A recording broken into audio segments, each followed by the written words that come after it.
All right, Jose, let's get started together. All right, so first of all, tremendous. So beautiful to see everyone pouring over the sugya.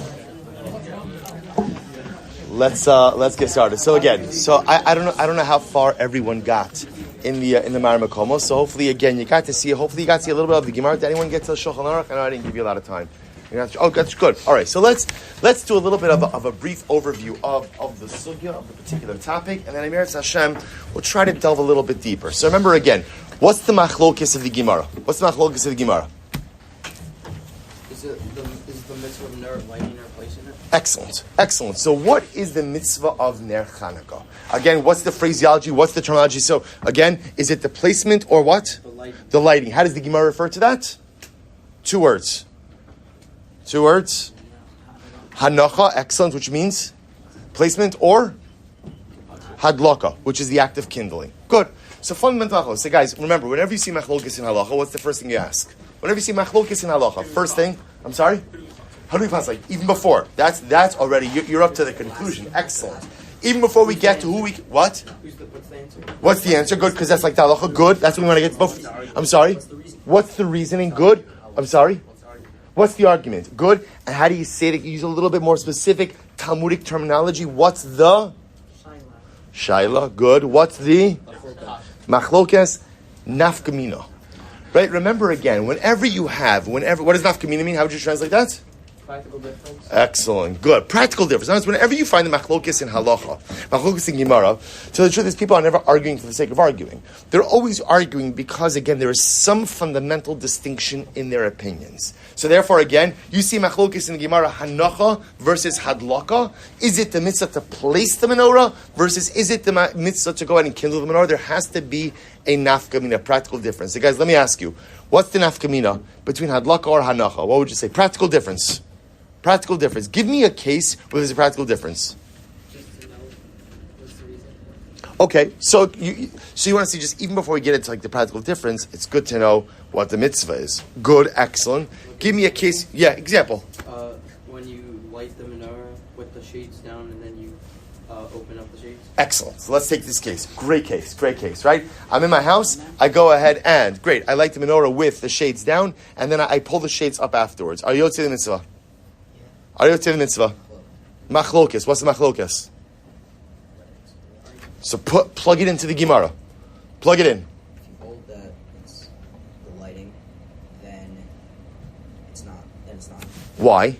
Because you didn't light it correctly. Excellent. So again, Uzi, say it louder so everyone can hear it. If you hold, excellent. If you hold hadlaka, so it's the kindling, then what? It's low because it's not. You didn't light it correctly. Excellent. Good. But if you hold that it's the placing, it's there. It's the excellent. So here's really what it comes down to. Excellent. Very well said. So here's what it comes down to. Hadlacha versus hanacha essentially says like this. Do all of the ingredients necessary for a proper hadlacha have to be in place at the moment you light the menorah or not? In other words, or can they be introduced later on? In other words, if you hold hadlaka oseb mitzvah, that literally it's the act of that means the moment you ignite that wick, what has to be present in that menorah? What has to be present in that entire situation? What has to be present? What has to be present? The menorah and anything and everything else you need to be able to the mitzvah. If you hold hanacha oseh mitzvah, then what? You could light the menorah and what? Later on. Fix everything up and make sure. Well said. That's a great way to say it. If you hold hanacha oseh mitzvah, then essentially I can light my menorah in a way that is not kosher, that is not good. But as long as I fix it up later on, place it somewhere else, then halacha l'maisa that's going to be fine. So for example, right? So you brought down the example of lighting with the shades closed. The truth is, what's the Gemara's example? What was the Gemara's example? Of the nafkamina?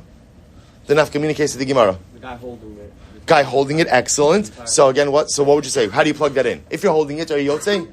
No. What does it depend on? It depends on if you hold that that the lighting is the mitzvah or the placing it. Excellent. Good. What was another case?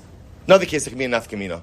Outside. Excellent. What do you mean outside? If you're lighting it outside without like a box, then you'd be yotzei for lighting it. If there's wind, then you'd be yotzei for lighting it, even if the wind puts it, even if you know the wind's going to put it out because you didn't light it. But I guess No, sorry, you'd be able to. That's a little bit of a different. That's right. So, by the way, it's interesting you brought up that case because the truth is we're going to talk about that case in the Shulchan Aruch. That case is not so pashut, right? Because what's the problem with your case? Right, it's about like really, we say you need enough fuel to go like 30 minutes, but does it mean literally fuel? Or does it mean like you need the capabilities? Right. See, in your case, which is a great case, but in your case, the problem over there is you're lighting the menorah in a way which is totally just unsustainable. Right? There's no way, quote unquote, that's going to remain lit. So that might be a problem whether you hold hanacha or hadlaka. But excellent. We're going to come to that case. Another simple case. Remember, boys, we didn't do this here, but in the purest form of the mitzvah of Ner Chanukah, where are you lighting? What? Outside. Where outside?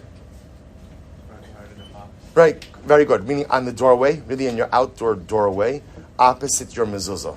Right, so you walk in, your mezuzah is on the right side, your Ner Chanukah is supposed to be on the left side. We, just as an aside, we light inside. Why do we light inside? Because of the non-Jews? Excellent. So the Gemara says, essentially, because of years of anti-Semitism and persecution, so ultimately, again, in the diaspora, and chutz la'aretz, so the hadlaka has moved from the outside to the inside. Also, not everybody necessarily has a doorway on the outside that they could light on. Fine. So another good nafkamina would be, imagine the following case. I light my menorah in the house, and then I take it to the box outside in my doorway. Am I yotzei? I light it in the house, I take it outside to the doorway. Am I yotzei? Machlokes. What's machlokes? What? The same... Same machlokes. So let's go through it. If you hold hadlaka osa mitzvah, you yotzei. Hadlaka osa mitzvah? No. No. Why? You didn't light it with the... Excellent. And if you hold hanacha osa mitzvah? Then ultimately you should be yotzei. Good. So boys, take a look. There's more nafkaminas in here, but we'll leave this on the side. So look at the Shulchan Aruch. Turn to the second page. Second page. It's the one that says Hilchos Chanukah on top with the bays that's underlined. So again, I don't know if everyone saw the Shulchan Aruch a little bit. How does the Shulchan Aruch paskin? Who wants to read it? Sif bays in Siman Taf Reish Ayin Gimel. How does the Shulchan Aruch paskin? No, who wants to read? Volunteer. I'm sorry. The lighting, excellent. First phrase of the Shulchan Aruch, hadlaka osa mitzvah. That's how we paskin. Hadlaka osa mitzvah. Now, boys, this has a whole number of different ramifications. So now that we paskin hadlaka osa mitzvah, when you light your menorah, what does that mean? What does that mean? What has to be present when you light your menorah? Let's go through it. What has to be present? What would you say? Like everything, like the height requirements. Correct. Everything you need for your kindling to be kosher has to be present at the time of the hadlaka. I'll give you a simple example. You know what? You're running a little bit late. You want to light the menorah already. So you know what? I'm just going to put in a little bit of oil. Anyone you make like their own like? Does anybody make their own wicks, oil? Yeah, okay, right, Bracken might just. Oh, okay. All right, everybody uses like the pre-made. It's a lot of fun. It's a lot of fun to go ahead and like, mamish, make your own. Okay, fine. So imagine for a moment, it's a good project. So imagine for a moment you're running late. So you have a great idea. Here's what I'm going to do. I'm just going to put just like a little bit of oil in there. Let me get started with the bracha, right? I'll make the bracha, light it, and then while everyone's singing Haneros Halalu or Ma'os Sur, I'll just pour in the rest of the oil. Can you do that? No. Can you do that? Why not? Well, if it didn't have enough for half an hour, then you didn't light it correctly. Good, excellent. In other words, now that we paskin hadlaka osa mitzvah, what that tells us is that at the end of the day, everything necessary for a proper hadlaka has to be in place. So you have to have the right amount of oil, right? Let's say I know I'm lighting my menorah by a draft, an area where there's a draft, but it's fine. Afterwards, I'll move it. Am I yotzei? Am I yotzei when I light like that? No. Why? Same thing. Everything necessary for a proper hadlaka has to be in place at the time you light the menorah. And if it's not there, then halacha l'maisa, you're not yotzi. So that's why I'm asking halacha l'maisa. Good. There's actually a lot more to say on this. By the way, let me tell you the flip side of this. What's the flip? This is a very common case, right? So imagine the following situation. I'm lighting by my window in my dining room, right? Everything is set up. My menorah is there. The bulbs, right, the glasses are filled with oil. We're good to go. I light it, and then one of the wicks just goes out. You don't have to Just use it why? because you did basically your straws. Excellent. Excellent. Right? So this happens in another discussion in the Gemara about kafsa zakokla, kafsa in zakokla. But what Moshe is saying is excellent. See, Chavra, what it means is hadlakos mitzvah also means that as long as all of the ingredients were there for a proper hadlaka, if something went wrong, they're just sometimes the wicks don't light, or they light, they go out, you're not obligated to relight it. Yes? What if it's like 5 seconds? Oh, so what do you think? What if it's 5 seconds? What if it's 5 seconds? Then you're never really truly lit. Okay, so if you haven't truly relit, Let's say you did. Why not? I'm sorry? I think you're good. Just finish every single lighting, and And then it goes out. Okay, but what? All right. So let's say we have machlokes here. here. To put it out, that means that it really just didn't catch. So you want to say the fact that it only stayed lit for a couple of seconds means it never really caught in the beginning, and therefore that's not a hadlaka. Okay. Agree? Disagree? If it was a good hadlaka and then it went out after 5 seconds, it's good. If it went But what? out If it was after not 2 a then why seconds, would it's it go good. out If it went after out 5 after half a seconds? second. They're saying a hadlaka is a hadlaka is a hadlaka. If something catches fire, we don't care when it goes If out. it was a good hadlaka. Okay. So what makes it a good hadlaka? The fact that all the capabilities were there. Oh. Okay, but then why would it go out? If all the Because so what? That's an unis. Fire doesn't just disappear for no reason. Kid comes and goes out.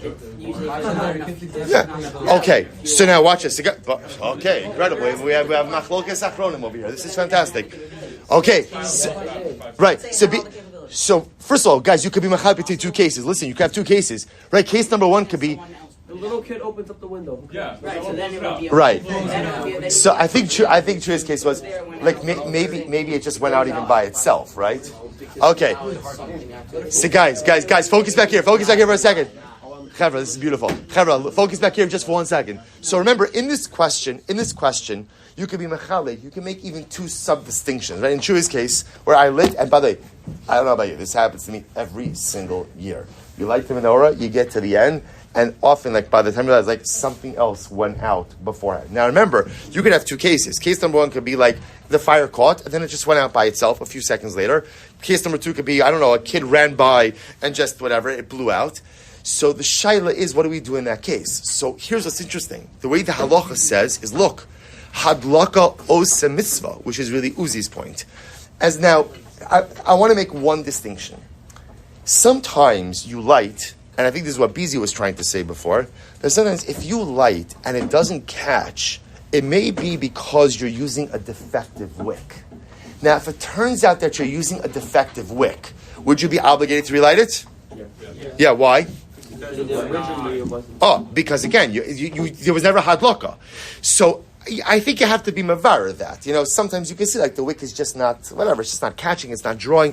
So in that kind of case, you would be chayiv to relight it. But assuming it's just the case that often happens where the wick is just fine, just whatever it is, it goes out. Sometimes it just happens. Or someone runs by, the halacha is really going to be like Uzi. The halacha is like Uzi. Right? That ultimately, again, that even halacha mitzvah says that if it goes out, you're not obligated to relight it. Now, to follow up on Chuy's point, you're not obligated. But, oh, good. So you're not obligated to do it, but here the Ramah says, Excellency, the Ramah says, you should. You should. You are not obligated to relight it, but you absolutely should if you can. If you can. Now, do you make another bracha when you relight it? No. Why? Because your first one was good enough. Because Allah goes a mitzvah. Okay? So, this and there's a lot of great nafkaminas, and this really comes up I think it comes up like in every single house in one way or another. You light, something goes out, it didn't work out. Do I have to relight? Am I obligated to relight? What comes out is, as long as you know for sure, you had enough oil, the wicks were okay, you didn't light in a drafty area where it's for sure going to go out, then once you make the bracha, and once you light your yotzi the mitzvah. Should you relight it if it goes out? Absolutely. In fact, I'll tell you something else. There's a beautiful chumrah to make sure that all of the oil in your menorah burns out. Sometimes, like, especially Chanukah, maybe people have places to go. So sometimes if you use like either the pre-made, glasses of oil, or sometimes even if you make your own, oil burns for a long time. It's like those pre-made. Anyone use those pre-made ones? Yeah. Good. So they burn for a couple of hours, right? Like 3 hours. So like sometimes you're going out Chanukah. A lot of times people don't want to leave a menorah burning in their house, which makes sense. So what do people do? They blow it out. So I'll tell you something interesting, a very beautiful idea that is brought down, Tamim and Hagen brings down, to go ahead and, when you come back, kindle it again and let the menorah burn through. In other words, an idea of just burning all the way, not obligated to. Once it burns for a half hour, that's the mitzvah. But because it's hooked to the mitzvah, because it's been set aside for a mitzvah, there is an inyan to come back and to burn it out. Good. So, Chaver, that's all the halacha. But you know what the beauty of halacha is? Well, yes. A lot of just like reuse the same oil. Yeah, absolutely. You could read, in other words, if you burn, let's say you have a glass that holds 3 hours of oil, and you burn 1 hour the next day, you could keep using it in subsequent days as well. Absolutely. Absolutely. There might be an element of hiddur, of beautifying the mitzvah, to add a little bit more oil each day, but technically speaking, you could reuse oil. Yes? Hiddur mitzvah is like oil is hiddur mitzvah. Oil is hiddur mitzvah, correct. And Chanukah itself by hiddur mitzvah, there's a lot of discussion about the multiple levels of hiddur. So let me tell you this. What is if I were to ask you, this is a more general question, not just about Chanukah. Halacha. What is halacha? What is halacha? Laws. What do laws do? Govern our actions. Very well said. What else do laws do? Help us live. Help us live. In what way? They give us guides to help us live a better life. Beautiful. So guys, included in all of this also is halacha always has a deeper level of understanding as well. It's saying it a little bit differently. Every halacha also has a hashkafa. What do I mean? Somebody explain that phrase to me. Every halacha also has a hashkafa. What would you say? How would you interpret that? Every halacha has a hashkafa. It's a good bumper sticker. Every halacha has a hashkafa. What would you say? Excellent. Well said. Every law has a deeper meaning. In other words, every halacha has like a legal concept, like hadlaka osem. This is a legal concept, but every halacha also has a hashkafa. So I want to share with you something beautiful. The great tzaddik Reb Levi Yitzchak of Berditchev. I've quoted him a number of times. So you guys, just Reb Levi Yitzchak of Berditchev was one of the great Hasidic masters in the 1700s who was legendary. Does anyone know what Reb Levi Yitzchak of Berditchev was legendary for? What was he legendary for? He was legendary. He wasn't actually born into a Hasidic family. He found the teachings of Hasidus later on in life. He was an exceptional Talmud Chacham. Reb Levi Yitzchak was legendary for his Avas Yisrael. He just loved every single Jew, just an enormous, overwhelming amount. But Levi Yitzchak says something amazing. He says, the fact that we paskin hadlaka osa mitzvah is not just a din by Chanukah, but his lashon is, it's a din in Gans Torah. Hadlaka osa mitzvah is not just how we paskin for Ner Chanukah, it's how we paskin in all of Yiddishkeit. What does that mean? So listen how Levi Yitzchak reads that phrase. You see, we say hadlaka osa mitzvah, that is the act of kindling that creates the mitzvah of Ner Chanukah. Rabbi Levi says like this. He says, hadlaka. What does hadlaka mean? How would you translate the word hadlaka? Lighting. Or igniting a flame. Osa mitzvah. Being on fire. That's what creates the mitzvah. What do you think the Rebbe is saying? Hadlaka osa, being on fire makes the mitzvah. What do you think? If you do something like you try your best to do something, even if it doesn't necessarily work out, but you're trying to do the mitzvah, then in Hashem's eyes you did the mitzvah. Beautiful. What else is the Rebbe saying? What else? Beautiful. What else? Hadlaka, right? Fire, right? Being on fire creates the mitzvah. What else does it mean? Excellent. Passion. Rabbi Levi Yitzchak says that one of the most incredible things, what makes a mitzvah, and guys, you know this, right? We all go through this. You could do a mitzvah, right? Tell me one of the ways in which a person can approach mitzvahs. How can a person do a mitzvah? As a burden, right? I have obligations. I'm happy to satisfy, or I'm not happy to satisfy my obligations, but I'll do it. Whatever it is, I will do it. You could, and a lot of times that's how we approach our Yiddishkeit, and that's how we do things. And okay, we get credit because hey, I'm still doing it. I could also not do it. All of us have free choice. So I believe in the eyes of HaKadosh Baruch Hu, even if it feels like a burden, but I'm still doing it. I still get credit for that because I'm still trying. Is that the ideal way to do a mitzvah? Is that the ideal way? No. What's the ideal way? Out of love. Out of love, or even more out of love than what is Rabbi Yitzchak describing over here? Enthusiasm. A sense of excitement. Hadlaka Osa Mitzvah, says the Rebbe, is not just simply a din in Ner Chanukah. It's a din in Torah. It's a goal. It's an aspiration. It's something we're building towards. That when I do my mitzvahs, I want to be on fire about it. I want to be excited about it. I want it to be something that at the end of the day is meaningful and purposeful. So guys, I want to end with this. How do you get to that? How do you think you get to a level of excitement about mitzvos? It's hard, right? It's hard. The truth is, it's hard. It's hard to get excited about davening. It's hard to get excited about learning. It's hard to get excited about Shabbos. It's hard to get excited about a lot of stuff. But Rabbi Levi Yitzchak tells us our obligation is hadlaka osa mitzvah. It's being excited about something that really creates. How do you get excited about Yiddishkeit? What would you say? How do you get excited? You look at the good. What do you mean? How the rewards. Good. In other words, there are rewards, absolutely. So maybe again, the fact that if I do what HaKadosh Baruch Hu wants me to do, maybe there's reward for that. Good. What else? Put in the effort. I'm sorry. Put in the effort. Put in the effort. What do you mean by that? Like when you work hard on something, you like appreciate it. Beautiful. Maybe it's about the effort. Remember, you can't have a ner without what? You can't have fire without fuel, without oil. And how do you get olive oil? Anyone know how you get olive oil? Don't say go to the store. Right? How do you get olive oil? Right? You ever seen an olive press? Yeah? Where'd you see an olive press? They did a TA, you saw an olive press? They took us somewhere, I think, right? Here? Yeah? here. Yeah. In Baltimore? Ah, okay, good. I only saw one olive press in my life. I saw actually in Katzrin, in the north of Eretz Yisrael. So there's they have a recreation of a Talmudic village, right? And they have all this stuff you see, like in all the Gemaras and everything like this. And it's incredible. They have an olive press. So guys, an olive press, it's not like a guy sitting there with an olive like that's not, it's stones. To extract olive oil, you want to get everything out. It's effort. It's effort. You only get the oil if you're willing to squeeze the olives. And the only way to squeeze the olives is with an incredible amount of force. And it doesn't sound so exciting, but the truth is, the only way to get the fire is to get the oil. And the only way to get the oil is through the olive press.